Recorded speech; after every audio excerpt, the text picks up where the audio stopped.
Welcome to Ernest Academy YouTube channel.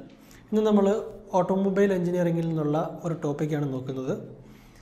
അതിൽ വളരെ important ആയിട്ടുള്ള ഇഗ്നീഷൻ സിസ്റ്റത്തിലെ ബാറ്ററി ഇഗ്നീഷൻ സിസ്റ്റമാണ് നമ്മളിത് പഠിക്കാൻ പോകുന്നത്. അതിനു മുമ്പ് ബാറ്ററി ഇഗ്നീഷൻ സിസ്റ്റം പഠിക്കുന്നതിന് മുമ്പ് എന്താണ് ഇഗ്നീഷൻ സിസ്റ്റം എന്ന് നമ്മൾ മനസ്സിലാക്കിയിരിക്കണം. എന്താണ് ഇഗ്നീഷൻ സിസ്റ്റം? ഒരു വാഹനത്തിലെ എയർ ഫ്യൂവൽ മിക്സ്ചർ കത്തിക്കുവാനായിട്ട് നമ്മൾ ഉപയോഗിക്കുന്ന സിസ്റ്റമാണ് ഇഗ്നീഷൻ സിസ്റ്റം. അതിനൊരു ഡെഫിനിഷനായിട്ട് പറഞ്ഞു കഴിഞ്ഞാൽ കംപ്രഷൻ സ്ട്രോക്കിൻ്റെ അവസാനം കമ്പസ്റ്റൻ ചേമ്പറിലേക്ക് സ്പാർക്ക് കൊടുക്കുവാൻ വേണ്ടി ഉപയോഗിക്കുന്ന സിസ്റ്റമാണ് നമ്മൾ ഇഗ്നീഷൻ സിസ്റ്റം എന്ന് പറയുന്നത്. കംപ്രഷൻ സ്ട്രോക്കിൻ്റെ അവസാനം കമ്പസ്റ്റൻ ചേമ്പറിലേക്ക് സ്പാർക്ക് കൊടുക്കുവാൻ ഉപയോഗിക്കുന്ന സിസ്റ്റമാണ് ഇഗ്നീഷൻ സിസ്റ്റം. ഒരു 4 സ്ട്രോക്ക് എഞ്ചിനിലാണെങ്കിൽ ഓരോ 720 ഡിഗ്രിയിലും, ഒരു 2 സ്ട്രോക്ക് എഞ്ചിനിലാണെങ്കിൽ ഓരോ 360 ഡിഗ്രിയിലും സ്പാർക്ക് കൊടുക്കും. ഒരു ഇഗ്നീഷൻ സിസ്റ്റത്തിന് ഉണ്ടായിരിക്കേണ്ട ഗുണങ്ങൾ എന്തൊക്കെയാണ്? എന്തൊക്കെ ഗുണങ്ങളാണ് ഒരു ഇഗ്നീഷൻ സിസ്റ്റത്തിന്, ഒരു നല്ല ഇഗ്നീഷൻ സിസ്റ്റത്തിന് ഉണ്ടായിരിക്കേണ്ടത്? നമുക്ക് നോക്കാം. ഒരു ഇഗ്നീഷൻ സിസ്റ്റം നമ്മളൊരു വാഹനത്തിൽ ഉപയോഗിക്കുമ്പോൾ ഏറ്റവും പ്രധാനപ്പെട്ട കാര്യം കൃത്യസമയത്ത് കൃത്യമായ ഇടവേളകളിൽ സ്പാർക്ക് കൊടുക്കുക എന്നതാണ് ഒരു ഇഗ്നീഷൻ സിസ്റ്റത്തിൻ്റെ ഫങ്ഷൻ. അതാണ് നമ്മൾ ഒന്നാമത്തെ പോയിന്റ് പറഞ്ഞേക്കുന്നത്. Spark at the plug electrode must be regular and synchronously limited with respect to cylinder piston position at all speed and load. രണ്ടാമത്തെ പോയിന്റ്, ഈ സിസ്റ്റം സഫിഷ്യൻ്റ്ലി സ്ട്രോങ് ആയിരിക്കണം. ഒരു സ്പാർക്ക് കൊടുക്കുമ്പോൾ ആ സിസ്റ്റത്തിൽ അല്ലെങ്കിൽ കമ്പസ്റ്റൻ ചേമ്പറിൽ കയറിയ മുഴുവൻ എയർ ഫ്യൂവൽ മിക്സ്ചറിനെയും കത്തിക്കുവാൻ പ്രാപ്തമായിരിക്കണം നമ്മൾ കൊടുക്കുന്ന സ്പാർക്ക്. അതിൻ്റെ ഡ്യൂറേഷനും എല്ലാ കണ്ടീഷനുകളിലും എല്ലാ സാഹചര്യങ്ങളിലും ആ മുഴുവൻ എയർ ഫ്യൂവൽ മിക്സ്ചറിനെയും കത്തിക്കുവാൻ പ്രാപ്തമായിരിക്കണം. നാലാമത്തെ പോയിന്റ്, ഏതൊരു സിസ്റ്റം ആണെങ്കിലും നമ്മൾ പവർ കൊടുത്താൽ മാത്രമേ, അല്ലെങ്കിൽ വർക്ക് കൊടുത്താൽ മാത്രമേ പ്രവർത്തിക്കുകയുള്ളൂ. ഇഗ്നീഷൻ സിസ്റ്റവും അതേപോലെ തന്നെ. അപ്പോൾ ഇഗ്നീഷൻ സിസ്റ്റം കൺസ്യൂം ചെയ്യുന്ന പവർ, അല്ലെങ്കിൽ അത് റിസീവ് ചെയ്യുന്ന പവർ വളരെ കുറവായിരിക്കണം. എൻജിൻ്റെ എഫിഷ്യൻസിയെ ബാധിക്കുവാൻ പാടില്ല. ദെൻ വളരെ ഇമ്പോർട്ടൻ്റ് ആയിട്ടുള്ള പോയിൻ്റാണ്, ഇതിൻ്റെ ലൈഫ് ഏറെക്കുറെ എൻജിൻ്റെ ലൈഫിന് ഈക്വൽ ആയിരിക്കണം. ഇതാണ് ഒരു ഇഗ്നീഷൻ സിസ്റ്റത്തിന് ഉണ്ടായിരിക്കേണ്ട ഗുണങ്ങൾ. പിന്നീട് ഇത് മെയിൻറ്റെയിൻ ചെയ്യാൻ എളുപ്പമായിരിക്കണം. ഇത്രയും പോയിൻ്റാണ്. അപ്പോൾ ഒന്നുകൂടി പറയാം പോയിൻറ്റ്സ്. ഒരു ഇഗ്നീഷൻ സിസ്റ്റം കൃത്യമായ സമയത്ത് എല്ലാ സിലിണ്ടറുകളിലേക്കും സ്പാർക്ക് കൊടുക്കുക, കൃത്യമായ ഇടവേളകളിൽ സ്പാർക്ക് കൊടുക്കുന്ന സ്പാർക്ക് ആ മുഴുവൻ എയർ ഫ്യൂവൽ മിക്സ്ചറിനെയും കത്തിക്കാൻ പ്രാപ്തമായിരിക്കണം, സ്ട്രോങ് ആയിരിക്കണം. മൂന്നാമത്തെ പോയിന്റ്, അതിന് വേണ്ട ഡ്യൂറേഷൻ ഉണ്ടാവണം. ആ മുഴുവൻ എയർ ഫ്യൂവൽ മിക്സ്ചറിനെയും എല്ലാ കണ്ടീഷനിലും കത്തിക്കാനുള്ള ഡ്യൂറേഷൻ ആ സ്പാർക്കിന് ഉണ്ടാവണം. അടുത്ത പോയിന്റ്, ഇത് കൺസ്യൂം ചെയ്യുന്ന പവർ കുറവായിരിക്കണം. ഇതിൻ്റെ സർവീസ് ലൈഫ് എൻജിൻ്റെ സർവീസ് ലൈഫിന് ഈക്വൽ ആയിരിക്കണം. ഇത് മെയിൻറ്റെയിൻ ചെയ്യാൻ ഈസി ആയിരിക്കണം. ഇത്രയും കാര്യങ്ങളാണ് ഒരു നല്ല ഇഗ്നീഷൻ സിസ്റ്റത്തിന് ഉണ്ടായിരിക്കേണ്ട ഗുണങ്ങൾ. ഇഗ്നീഷൻ സിസ്റ്റം പ്രധാനമായിട്ടും 2 ടൈപ്പാണ്. ബാറ്ററി ഇഗ്നീഷൻ സിസ്റ്റവും മാഗ്നറ്റോ ഇഗ്നീഷൻ സിസ്റ്റവും. കൺവെൻഷണൽ ഇഗ്നീഷൻ സിസ്റ്റം 2 ടൈപ്പാണ്. ബാറ്ററി ഇഗ്നീഷൻ സിസ്റ്റവും മാഗ്നറ്റോ ഇഗ്നീഷൻ സിസ്റ്റവും. ഇതിൽ ബാറ്ററി ഇഗ്നീഷൻ സിസ്റ്റത്തെ പറ്റിയാണ് നമ്മളിന്ന് പഠിക്കാൻ പോകുന്നത്. ബാറ്ററി ഇഗ്നീഷൻ സിസ്റ്റം വളരെ ഇമ്പോർട്ടൻ്റ് ആണ്. വാഹനങ്ങളിൽ ഉപയോഗിച്ചുകൊണ്ടിരുന്ന ഇഗ്നീഷൻ സിസ്റ്റമാണ്, ഇന്നും ഉപയോഗിക്കുന്ന ഇഗ്നീഷൻ സിസ്റ്റമാണ് ബാറ്ററി ഇഗ്നീഷൻ സിസ്റ്റം. ഒരു ഓട്ടോമൊബൈൽ റിലേറ്റഡ് ആയിട്ടുള്ള ഏത് എക്സാമിനും ഏറ്റവും കൂടുതൽ ക്വസ്റ്റ്യൻസ് ചോദിക്കാവുന്ന ഒരു പോർഷനാണ് ഈ പറയുന്ന ബാറ്ററി ഇഗ്നീഷൻ സിസ്റ്റം. നമുക്ക് നോക്കാം. ഓരോ കോമ്പോണൻസ് നോക്കാം ആദ്യം. അതിനുശേഷം നമുക്ക് ഇതിൻ്റെ വർക്കിംഗ് നോക്കാം. ആദ്യം ബാറ്ററി ഒരു 12 വോൾട്ട് ബാറ്ററിയാണ് നമ്മളിതിൽ ഉപയോഗിക്കുന്നത്. 12 വോൾട്ട് ബാറ്ററിയാണ് നമ്മൾ ഈ സിസ്റ്റത്തിൽ ഉപയോഗിക്കുന്നത്. സാധാരണ ഓട്ടോമൊബൈലിൽ ഉപയോഗിക്കുന്ന ബാറ്ററി ലെഡ് ആസിഡ് ബാറ്ററിയാണ്. ലെഡ് ആസിഡ് ബാറ്ററിയാണ് ഉപയോഗിക്കുന്നത്. ലെഡ് ആസിഡ് ബാറ്ററിയിൽ ഇലക്ട്രോലൈറ്റായിട്ട് ഉപയോഗിക്കുന്നത് സൾഫ്യൂരിക് ആസിഡും വാട്ടറുമാണ്. H2SO4 + H2O ആണ് ഇത് ഉപയോഗിക്കുന്നത്. ഇതിൻ്റെ കോമ്പോസിഷൻ എന്നാൽ 3:1 ആണ്.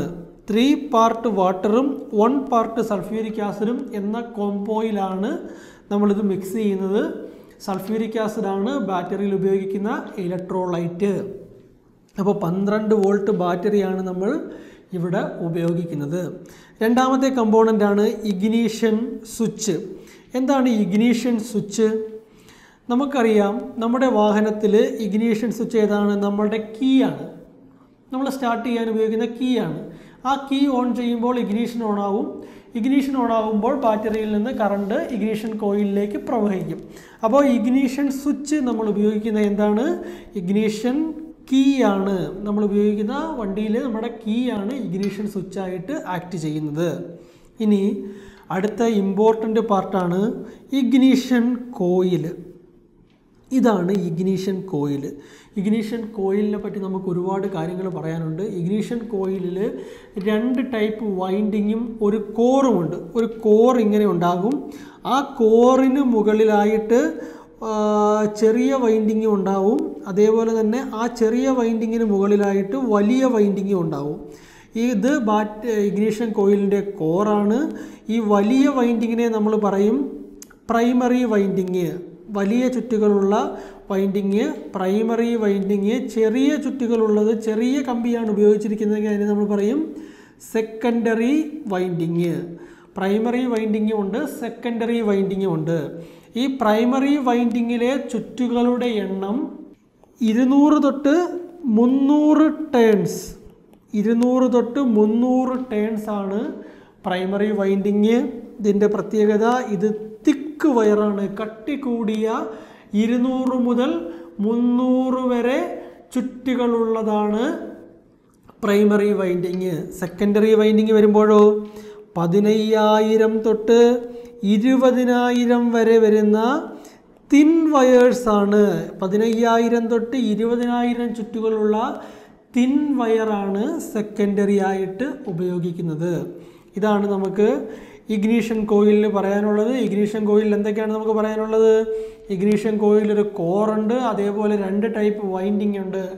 ഒന്ന് പ്രൈമറി വൈൻഡിങ്ങും മറ്റേത് സെക്കൻഡറി വൈൻഡിങ്ങും.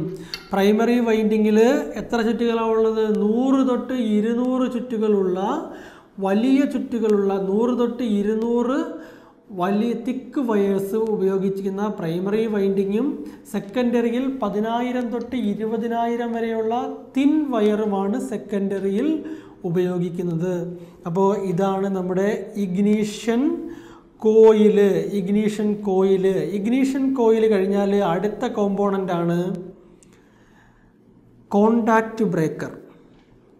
ഇഗ്നീഷൻ കോയിലിലെ പ്രൈമറി സർക്യൂട്ടിനെ മേക്ക് ചെയ്യാനും ബ്രേക്ക് ചെയ്യാനുമാണ് എന്ത് ചെയ്യുന്നത്? ബ്രേക്ക് ചെയ്യാനുമാണ് നമ്മൾ കോണ്ടാക്റ്റ് ബ്രേക്കർ ഉപയോഗിക്കുന്നത്. എന്തിനാണ്? ഇഗ്നീഷൻ സിസ്റ്റത്തിലെ പ്രൈമറി വൈൻഡിങ്ങിനെ മേക്ക് ചെയ്യാനും സർക്യൂട്ടിനെ മേക്ക് ചെയ്യാനും ബ്രേക്ക് ചെയ്യാനുമാണ് നമ്മൾ കോണ്ടാക്റ്റ് ബ്രേക്കർ പോയിൻ്റ് ഉപയോഗിക്കുന്നത്. കോണ്ടാക്റ്റ് ബ്രേക്കർ പോയിൻ്റ് എന്ന് പറഞ്ഞു കഴിഞ്ഞാൽ ഇതേപോലുള്ളൊരു പോയിൻ്റാണ്. ഈ പോയിന്റിൽ ഒന്ന് താഴത്തത് ഫിക്സഡ് ആയിരിക്കും, മുകളിലത്തത് മൂവിങ് ആയിരിക്കും. ഈ മൂവിങ്ങിനെ ഓപ്പറേറ്റ് ചെയ്യാനായിട്ട് ഇവിടെ ഒരു ക്യാം ഓപ്പറേറ്റിംഗ് മെക്കാനിസം ഉണ്ടാവും. ഒരു ക്യാം ഓപ്പറേറ്റിംഗ് മെക്കാനിസം ഉണ്ടാവും. അത് ആ ക്യാമാണ് ഇതിനെ ഓപ്പറേറ്റ് ചെയ്യുന്നത്. ഇതേപോലെ ഒരു ക്യാം മെക്കാനിസമാണുള്ളത്. ഈ കൂർത്ത ഭാഗം എത്രയുണ്ടോ അത്രയും സിലിണ്ടർ കാണും. ഇതിപ്പോൾ 4 സിലിണ്ടറിൻ്റെ ഒരു ക്യാമ കാണിച്ചിരിക്കുന്നത്. അപ്പോൾ ഇവിടെ ഈ പോയിൻറ്റുമായിട്ട് ഇത് വരുമ്പോൾ ഇത് കോണ്ടാക്റ്റ് വരികയും ഇതിനെ മുകളിലേക്ക് പൊക്കുകയും ചെയ്യും. ഇവിടെ മുകളിലേക്ക് പൊങ്ങും. ഈ സമയത്ത് ഇവിടുത്തെ അല്ലെങ്കിൽ ഈ കാണിച്ചിരിക്കുന്നത് താഴോട്ട് മാറും. ഇങ്ങനെ താഴോട്ട് മാറുമ്പോൾ ഇവിടുത്തെ കോണ്ടാക്റ്റ് ബ്രേക്കായി ആ സർക്യൂട്ട് ഓപ്പൺ ആവും. ഈ രീതിയിലാണ് കോണ്ടാക്റ്റ് ബ്രേക്കർ പോയിൻ്റ് പ്രവർത്തിക്കുന്നത്. അതേപോലെ മറ്റൊരു പാർട്ടാണ് കണ്ടൻസർ. കണ്ടൻസറിൻ്റെ ഫംഗ്ഷൻ എന്നാൽ ഈ കോണ്ടാക്റ്റ് ബ്രേക്കർ പോയിന്റുകൾക്കിടയിൽ സ്പാർക്ക് ഉണ്ടാവാതെ സൂക്ഷിക്കുക, സ്പാർക്ക് ഉണ്ടാവാതിരിക്കാൻ നോക്കുക എന്നതാണ് കണ്ടൻസറിൻ്റെ ധർമ്മം. അതുപോലെ തന്നെ എനർജിയെ സ്റ്റോർ ചെയ്യാനും നമ്മൾ കണ്ടൻസറാണ് ഉപയോഗിക്കുന്നത്. Then high tension coil. ഈ ഇഗ്നീഷൻ കോയിലിൽ നിന്നും കറണ്ടിനെ ഡിസ്ട്രിബ്യൂട്ടറിലേക്ക് എത്തിക്കുന്ന കോയിലാണ് ഹൈ ടെൻഷൻ കോയിൽ. സെക്കൻഡറി വൈൻഡിങ്ങിൽ നിന്നും കറണ്ടിനെ ഡിസ്ട്രിബ്യൂട്ടറിൽ എത്തിക്കുന്ന കോയിലാണ് ഇഗ്നീഷൻ കോയിൽ. ഇഗ്നീഷൻ കോയിൽ കഴിഞ്ഞാൽ അവിടെ ഒരു റോട്ടർ ഉണ്ടാവും. ആ റോട്ടർ ചേർന്നിരിക്കുന്ന മെക്കാനിസത്തെ നമ്മൾ പറയും ഡിസ്ട്രിബ്യൂട്ടറിൽ റോട്ടറുണ്ട്. ഇപ്പോൾ ഈ റോട്ടർ പ്രവർത്തിക്കുന്നതിനനുസരിച്ചാണ് ഓരോ സ്പാർക്ക് പ്ലഗിലേക്കും സ്പാർക്ക് കൊടുക്കുന്നത്. സ്പാർക്ക് പ്ലഗ് എന്തിനാണ് ഉപയോഗിക്കുന്നത്? കമ്പസ്റ്റൻ ചേംബറിലേക്ക് കംപ്രഷൻ സ്ട്രോക്കിൻ്റെ അവസാനം സ്പാർക്കിനെ പ്രൊവൈഡ് ചെയ്യാൻ വേണ്ടിയാണ് നമ്മൾ സ്പാർക്ക് പ്ലഗ് ഉപയോഗിക്കുന്നത്. എപ്പോഴാണ്?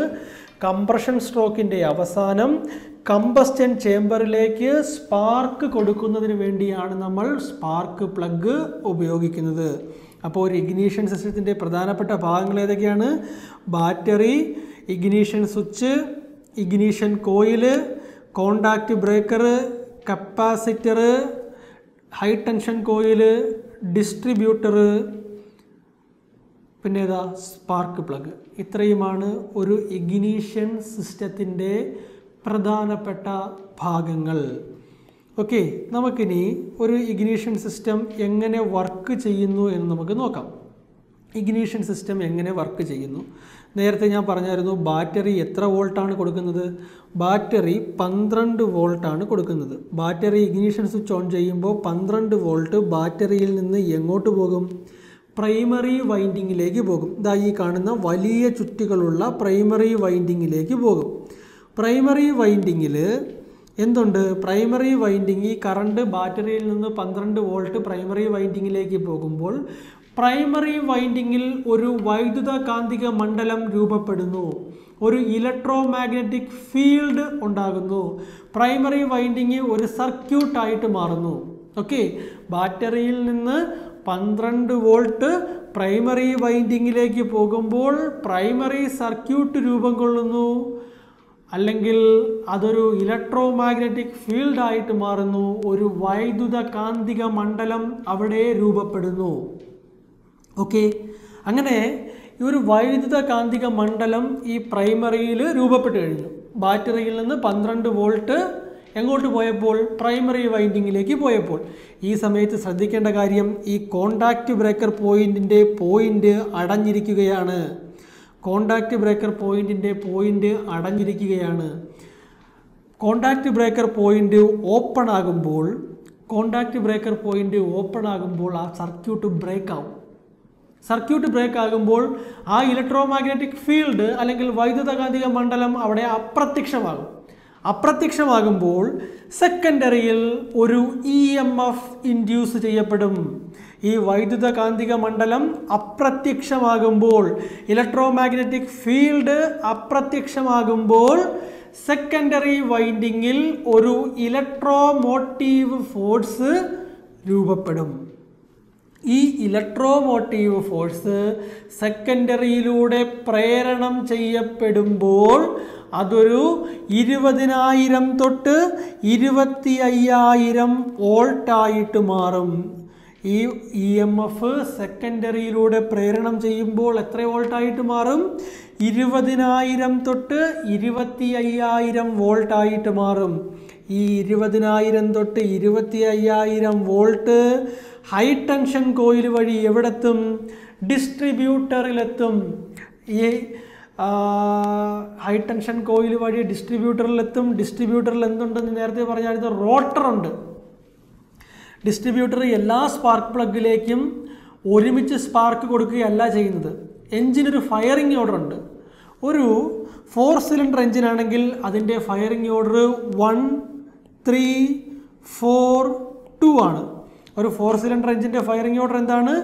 1, 3, 4, 2 ആണ് ഒരു 4 സിലിണ്ടർ എൻജിൻ്റെ ഫയറിംഗ് ഓർഡർ. അതായത് ആ ഒരു 4 സിലിണ്ടറുള്ള എൻജിനിലാണെങ്കിൽ ആദ്യം 1ാമത്തെ സിലിണ്ടറിൽ സ്പാർക്ക് കൊടുക്കും, അതിനുശേഷം 3ാമത്തെ സിലിണ്ടറിൽ കൊടുക്കും, അതിനുശേഷം 4ാമത്തെ സിലിണ്ടറിൽ കൊടുക്കും, അതിനുശേഷം 2ാമത്തെ സിലിണ്ടറിൽ കൊടുക്കും. ഈ രീതിയിലാണ് സ്പാർക്ക് പ്ലഗ് എന്ത് കൊടുക്കുന്നത്, സ്പാർക്ക് കൊടുക്കുന്നത്. അപ്പോൾ 4 സിലിണ്ടർ എഞ്ചിൻ്റെ ഫയറിംഗ് ഓർഡർ എത്രയാണ്, 1 3 4 2. നമുക്കൊന്ന് ചെക്ക് ചെയ്യാതെ ഒരു 4 സിലിണ്ടർ എഞ്ചിൻ്റെ ഫയറിംഗ് ഓർഡർ നോക്കിയേ. ഈ റോട്ടർ ഒന്നാമത്തെ പോയിന്റുമായിട്ട് കോണ്ടാക്റ്റിൽ വരുമ്പോൾ ഒന്നാമത്തെ പ്ലഗ് വഴി സ്പാർക്ക് പ്ലഗിലേക്ക് പോകും. ഇത് ഒന്നാമത്തെ പ്ലഗ് വഴി ഒന്നാമത്തെ പോയിന്റിൽ നിന്ന് കറണ്ട് ഒന്നാമത്തെ സ്പാർക്ക് പ്ലഗിലെത്തി. ഇനി ഇതിൻ്റെ റൊട്ടേഷൻ, ഈ റോട്ടറിൻ്റെ റൊട്ടേഷൻ ക്ലോക്ക് വൈസ് ആണ്. ക്ലോക്ക് വൈസിൽ റൊട്ടേറ്റ് ചെയ്യുമ്പോൾ അടുത്തത് വരുന്ന പോയിന്റ് ഏതാണ്, മൂന്നാമത്തതിലാണ്. മൂന്നാമത്തെ സ്പാർക്ക് പ്ലഗിലാണ് അടുത്തത് സ്പാർക്ക് കൊടുക്കുന്നത്. ഒന്നാമത്തത് കഴിഞ്ഞാൽ അടുത്ത സ്പാർക്ക് കൊടുക്കുന്ന എവിടെയാണ്, മൂന്നാമത്തെ സ്പാർക്ക് പ്ലഗിലാണ്. ദെൻ അത് കഴിഞ്ഞാൽ സ്പാർക്ക് കൊടുക്കുന്നത് എവിടെയാണ്, നാലാമത്തെ ഈ റോട്ടർ നേരെ ഇവിടെ വരും. അപ്പോൾ നാലാമത്തെ സ്പാർക്ക് പ്ലഗിനാണ് പിന്നീട് സ്പാർക്ക് കൊടുക്കുന്നത്. നാലാമത്തെ സ്പാർക്ക് പ്ലഗിനാണ് പിന്നീട് സ്പാർക്ക് കൊടുക്കുന്നത്. അപ്പോൾ നാലാമത്തെ സ്പാർക്ക് പ്ലഗിന് സ്പാർക്ക് കൊടുത്തു. ഇനി ഏതിനാണ് കൊടുക്കാനുള്ളത്, രണ്ടാമത്തെ പ്ലഗിന്. ഇതുവഴി രണ്ടാമത്തെ പ്ലഗിനും സ്പാർക്ക് കൊടുക്കും. അപ്പോൾ അതിൻ്റെ ഫയറിംഗ് ഓർഡർ എന്താണ്, 1 3 4 2. ഈ ഓർഡറിലാണ് സ്പാർക്ക് പ്ലഗിൽ ഡിസ്ട്രിബ്യൂട്ടർ സ്പാർക്ക് കൊടുക്കുന്നത്. അപ്പോൾ സ്പാർക്ക് പ്ലഗിൻ്റെ ഫംഗ്ഷൻ എന്താണ്, കമ്പസ്റ്റൻ ചേംബറിലേക്ക് കംപ്രഷൻ സ്ട്രോക്കിൻ്റെ അവസാനം സ്പാർക്ക് കൊടുക്കുന്നതിന് വേണ്ടിയാണ് നമ്മൾ സ്പാർക്ക് പ്ലഗ് ഉപയോഗിക്കുന്നത്. കംപ്രഷൻ സ്ട്രോക്കിൻ്റെ അവസാനം സ്പാർക്ക് പ്ലഗിലേക്ക് സ്പാർക്ക് കൊടുക്കുന്നതിന് വേണ്ടിയാണ് നമ്മൾ സ്പാർക്ക് പ്ലഗ് ഉപയോഗിക്കുന്നത്. ഇനി ഇവിടെ പറയാനുള്ളൊരു കാര്യം, കോണ്ടാക്റ്റ് ബ്രേക്കർ പോയിന്റ് എങ്ങനെയാണ് ഓപ്പൺ ചെയ്യുകയും ക്ലോസ് ചെയ്യുകയും ചെയ്യുന്നതെന്ന് ചോദിച്ചാൽ, കോണ്ടാക്റ്റ് ബ്രേക്കർ പോയിന്റിനെ പ്രവർത്തിപ്പിക്കുന്നത് എഞ്ചിൻ്റെ ക്യാം ഷാഫ്റ്റാണ്, അല്ലെങ്കിൽ ഡിസ്ട്രിബ്യൂട്ടർ ക്യാം ഷാഫ്റ്റാണ്. ഡിസ്ട്രിബ്യൂട്ടർ ക്യാം ആണ് കോണ്ടാക്റ്റ് ബ്രേക്കർ പോയിന്റിനെ ഓപ്പൺ ചെയ്യിക്കുകയും ക്ലോസ് ചെയ്യിക്കുകയും ചെയ്യുന്നത്. അപ്പോൾ ഈ എത്ര തവണ ഒരു മിനിറ്റിൽ കോണ്ടാക്റ്റ് ബ്രേക്കർ പോയിന്റ് മേക്ക് ചെയ്യുകയും ബ്രേക്ക് ചെയ്യുകയും ചെയ്യുന്നു എന്ന് ചോദിച്ചാൽ നമുക്ക് പറയാം, ഒരു 4 സിലിണ്ടർ എഞ്ചിൻ 4000 RPM ഓടുന്ന ഒരു 4 സിലിണ്ടർ എഞ്ചിനിൽ 8000 തവണ ഒരു മിനിറ്റിൽ, 8000 ടൈംസ് പെർ മിനിറ്റ്, ഒരു മിനിറ്റിൽ 8000 തവണ 8000 times contact breaker point open ആവുകയും ക്ലോസ് ആവുകയും ചെയ്യും. ഓക്കെ, അപ്പോൾ ഒരു ഇഗ്നീഷൻ സിസ്റ്റത്തിൻ്റെ ഏറ്റവും വീക്കസ്റ്റ് കമ്പോണൻ്റ് എന്ന് പറഞ്ഞു കഴിഞ്ഞാൽ അത് കോണ്ടാക്റ്റ് ബ്രേക്കർ പോയിൻ്റാണ്. കാരണം ഒരു മിനിറ്റിൽ ഏകദേശം എത്ര തവണയാണ്, 8000 തവണ ഓപ്പണും ക്ലോസും ചെയ്യുന്ന കോമ്പോണൻ്റാണ് കോണ്ടാക്റ്റ് ബ്രേക്കർ പോയിന്റ്. ഈ കോണ്ടാക്റ്റ് ബ്രേക്കർ പോയിന്റ് നിർമ്മിക്കാനൊരു മെറ്റീരിയൽ ഉപയോഗിക്കുന്നുണ്ട്. ആ നിർമ്മിക്കാൻ ഉപയോഗിക്കുന്ന മെറ്റീരിയൽ എക്സാമിന് ചോദിക്കാവുന്നതാണ് ടങ്സ്റ്റൺ. കോണ്ടാക്റ്റ് ബ്രേക്കർ പോയിന്റ് നിർമ്മിക്കാൻ ഉപയോഗിക്കുന്ന മെറ്റീരിയൽ ടങ്സ്റ്റൺ അല്ലെങ്കിൽ alloy of platinum and iridium. പ്ലാറ്റിനത്തിൻ്റെയോ ഇറിഡിയത്തിൻ്റെയോ അലോയാണ് നമ്മൾ കോണ്ടാക്റ്റ് ബ്രേക്കർ പോയിന്റ് നിർമ്മിക്കാനായിട്ട് ഉപയോഗിക്കുന്നത്. കോണ്ടാക്റ്റ് ബ്രേക്കർ പോയിന്റ് നമ്മൾ ഓരോ 5000 കിലോമീറ്ററിലും ചെക്ക് ചെയ്യുന്നത് നന്നായിരിക്കും. അപ്പോൾ ഇത്രയുമാണ് ബാറ്ററി ഇഗ്നീഷൻ സിസ്റ്റത്തെ പറ്റി പറയാനുള്ളത്. ഞാനതിൻ്റെ വർക്കിംഗ് ഒരു തവണ കൂടി നിങ്ങൾക്ക് മനസ്സിലാകാൻ വേണ്ടി പറയാം. ഒരു ബാറ്ററി ഇഗ്നീഷൻ സിസ്റ്റത്തിൻ്റെ പ്രധാന ഭാഗങ്ങളെന്ന് പറഞ്ഞു കഴിഞ്ഞാൽ battery, ignition coil, contact breaker, capacitor, distributor, spark plug എന്നിവയാണ്. ബാറ്ററിയിൽ നിന്ന് 12 വോൾട്ട് എങ്ങോട്ട് പോകും, ഇഗ്നീഷൻ കോയിലിലേക്ക് പോകും. ബാറ്ററിയിൽ നിന്ന് 12 വോൾട്ട് ഇഗ്നീഷൻ കോയിലിലേക്ക് പോകും. ഇഗ്നീഷൻ കോയിലിൽ ഒരു പ്രൈമറി വൈൻഡിങ്ങും ഉണ്ട്, അതേപോലെ തന്നെ ഒരു സെക്കൻഡറി വൈൻഡിങ്ങും ഉണ്ട്. ഇഗ്നീഷൻ കോയിലിൽ എന്തൊക്കെയുണ്ട്, ഒരു പ്രൈമറി വൈൻഡിങ്ങും ഉണ്ട്, ഒരു സെക്കൻഡറി വൈൻഡിങ്ങും ഉണ്ട്. ഈ 12 വോൾട്ട് പ്രൈമറി വൈൻഡിങ്ങിലേക്ക് വരുമ്പോൾ പ്രൈമറി വൈൻഡിങ്ങിൽ ഒരു ഇലക്ട്രോ മാഗ്നറ്റിക് ഫീൽഡ് അല്ലെങ്കിൽ വൈദ്യുതകാന്തിക മണ്ഡലം രൂപപ്പെടും. കോണ്ടാക്റ്റ് ബ്രേക്കർ പോയിന്റ് ഓപ്പൺ ചെയ്യുകയും ക്ലോസ് ചെയ്യുകയും ചെയ്തുകൊണ്ടിരിക്കുകയാണ്. ഇത് ഓപ്പൺ ആവുന്ന സമയത്ത് സർക്യൂട്ട് നഷ്ടമാവുകയും മാഗ്നറ്റിക് എഫക്റ്റ് അല്ലെങ്കിൽ മാഗ്നറ്റിക് ഫീൽഡ് അപ്രത്യക്ഷമാവുകയും ചെയ്യും. ഈ സമയത്ത് സെക്കൻഡറിയിൽ ഒരു EMF ഇലക്ട്രോമോട്ടീവ് ഫോഴ്സ് ഇൻഡ്യൂസ് ചെയ്യപ്പെടും. സെക്കൻഡറിയിൽ എന്ത് ചെയ്യും? ഒരു EMF അല്ലെങ്കിൽ ഇലക്ട്രോ മോട്ടീവ് ഫോഴ്സ് ഇൻഡ്യൂസ് ചെയ്യപ്പെടും. ഈ ഇൻഡ്യൂസ് ചെയ്യപ്പെടുന്ന EMF സെക്കൻഡറിയിലെ ഈ 15,000 തൊട്ട് 20,000 ചുറ്റുകളിലൂടെ സഞ്ചരിക്കുമ്പോൾ ഇതൊരു 25,000 വോൾട്ട് വരെയായി മാറുകയും അത് ഹൈ ടെൻഷൻ കോയിൽ വഴി ഡിസ്ട്രിബ്യൂട്ടറിൽ എത്തുകയും ചെയ്യും. ഡിസ്ട്രിബ്യൂട്ടറിൻ്റെ ഫംഗ്ഷൻ എന്നാൽ എന്താണ്? ഡിസ്ട്രിബ്യൂട്ടറിൻ്റെ ഫംഗ്ഷൻ ഫയറിംഗ് ഓർഡർ അനുസരിച്ച് ഓരോ സ്പാർക്ക് പ്ലഗിലേക്കും ഓരോ സിലിണ്ടറിലേക്കും സ്പാർക്ക് കൊടുക്കുക, സ്പാർക്ക് പ്ലഗിന് സ്പാർക്ക് കൊടുക്കാനുള്ള കറണ്ട് കൊടുക്കുക എന്നതാണ് ഡിസ്ട്രിബ്യൂട്ടറിൻ്റെ ഫംഗ്ഷൻ. ഫയറിംഗ് ഓർഡർ അനുസരിച്ച് ഡിസ്ട്രിബ്യൂട്ടർ ഓരോ സ്പാർക്ക് പ്ലഗിലേക്കും കറണ്ട് കൊടുക്കും. സ്പാർക്ക് പ്ലഗ് കംപ്രഷൻ സ്ട്രോക്കിൻ്റെ അവസാനം ഓരോ ഓരോ സിലിണ്ടറുകളിലേക്കും കംപ്രഷൻ സ്ട്രോക്കിൻ്റെ അവസാനം സ്പാർക്ക് പ്ലഗ് സ്പാർക്ക് കൊടുക്കും. ഇതാണ് നമുക്ക് ഒരു 4 സിലിണ്ടർ എൻജിൻ്റെ ബാറ്ററി ഇഗ്നീഷൻ സിസ്റ്റത്തെ പറ്റി പറയാനുള്ളത്. ഇതിവിടെ ചിത്രത്തിൽ കാണിച്ചിരിക്കുന്നത് ഒരു 4 സിലിണ്ടർ എൻജിൻ്റെ ബാറ്ററി ഇഗ്നീഷൻ സിസ്റ്റമാണ്. ഇനി നമുക്ക് ഇതിൽ വരുന്ന 1-2 ക്വസ്റ്റ്യൻസ്, എക്സാമിന് ചോദിക്കാവുന്ന ക്വസ്റ്റ്യൻസ് നോക്കാം. ഒന്ന് ചോദിക്കാവുന്ന ക്വസ്റ്റ്യൻസ് ആണ്, എത്ര വോൾട്ട് ബാറ്ററിയാണ് നമ്മൾ ഉപയോഗിക്കാറ്? അപ്പോൾ 6 തൊട്ട് 12 വോൾട്ട് വരെയുള്ള ബാറ്ററിയാണ് നമ്മൾ എവിടെ ഉപയോഗിക്കുക? ഒരു ബാറ്ററി ഇഗ്നീഷൻ സിസ്റ്റത്തിൽ ഉപയോഗിക്കുന്നത്. ദെൻ ഇവിടെ ഉപയോഗിക്കുന്ന ഇഗ്നീഷൻ കോയിലിൽ എത്ര ചുറ്റുകളുണ്ടാകും? അത് എക്സാമിന് ചോദിക്കാവുന്ന ക്വസ്റ്റ്യൻ ആണ്. പ്രൈമറി വൈൻഡിങ്സിൽ എത്ര ചുറ്റുകളുണ്ടാകും? 200 മുതൽ 300 വരെയുള്ള തിക്ക് ടേൺസ് ഉള്ളതാണ് പ്രൈമറി വൈൻഡിങ്. 15,000 തൊട്ട് 20,000 വരെയുള്ള തിൻ ടേൺസ് ഉള്ളതാണ് secondary winding. Okay. Then contact breaker പോയിന്റിൻ്റെ ഗ്യാപ്പ് എത്രയാണെന്ന് ചോദിക്കാം. 0.35 ടു 0.45 മില്ലിമീറ്റർ ആണ് കോണ്ടാക്റ്റ് ബ്രേക്കർ പോയിന്റിൻ്റെ ഗ്യാപ്പ്. കോണ്ടാക്റ്റ് ബ്രേക്കർ പോയിന്റിൻ്റെ ഗ്യാപ്പ് എത്രയാണ്? 0.35 ടു 0.45 മില്ലിമീറ്റർ ആണ് കോണ്ടാക്റ്റ് ബ്രേക്കർ പോയിന്റിൻ്റെ ഗ്യാപ്പ്. കോണ്ടാക്റ്റ് ബ്രേക്കർ പോയിന്റ് നിർമ്മിക്കാൻ ഉപയോഗിക്കുന്ന മെറ്റീരിയൽ ഏതൊക്കെയെന്ന് ചോദിക്കാം. നമുക്ക് പറയാം, കോണ്ടാക്റ്റ് ബ്രേക്കർ പോയിന്റ് നിർമ്മിക്കാൻ ഉപയോഗിക്കുന്ന material tungsten, alloy of platinum and iridium എന്നിവയാണ് കോണ്ടാക്റ്റ് ബ്രേക്കർ പോയിന്റ് നിർമ്മിക്കാൻ ഉപയോഗിക്കുന്ന മെറ്റീരിയലുകൾ. ദെൻ വേറൊരു ക്വസ്റ്റ്യൻ ചോദിക്കാം, ഒരു 4 സിലിണ്ടർ എഞ്ചിൻ്റെ ഫയറിംഗ് ഓർഡർ എത്ര ചോദിക്കാം. നമുക്ക് പറയാം 1342 ആണ് ഒരു 4 സിലിണ്ടർ എഞ്ചിൻ്റെ ഫയറിംഗ് ഓർഡർ. സെക്കൻഡറിയിലേക്ക് കൊടുക്കുന്ന കറണ്ട്, അതായത് സ്പാർക്ക് പ്ലഗ് കത്താൻ ആവശ്യമായ സ്പാർക്ക് പ്ലഗിൻ്റെ സ്പാർക്ക് കൊടുക്കാൻ ആവശ്യമായ കറണ്ട് എത്രയാണെന്ന് ചോദിച്ചാൽ നമുക്ക് പറയാം 25,000 വോൾട്ടാണ് വേണ്ട. സെക്കൻഡറിയിൽ വേണ്ട അല്ലെങ്കിൽ സ്പാർക്ക് പ്ലഗിന് വേണ്ട വോൾട്ട് 25,000 ആണ്.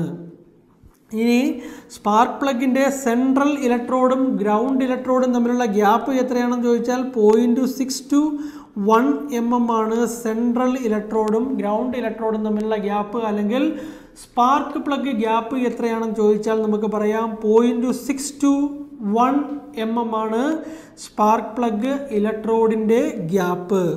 ഇതൊക്കെയാണ് നമുക്ക് സ്വാഭാവികമായിട്ടും എക്സാമിന് ചോദിക്കുവാനുള്ളത്.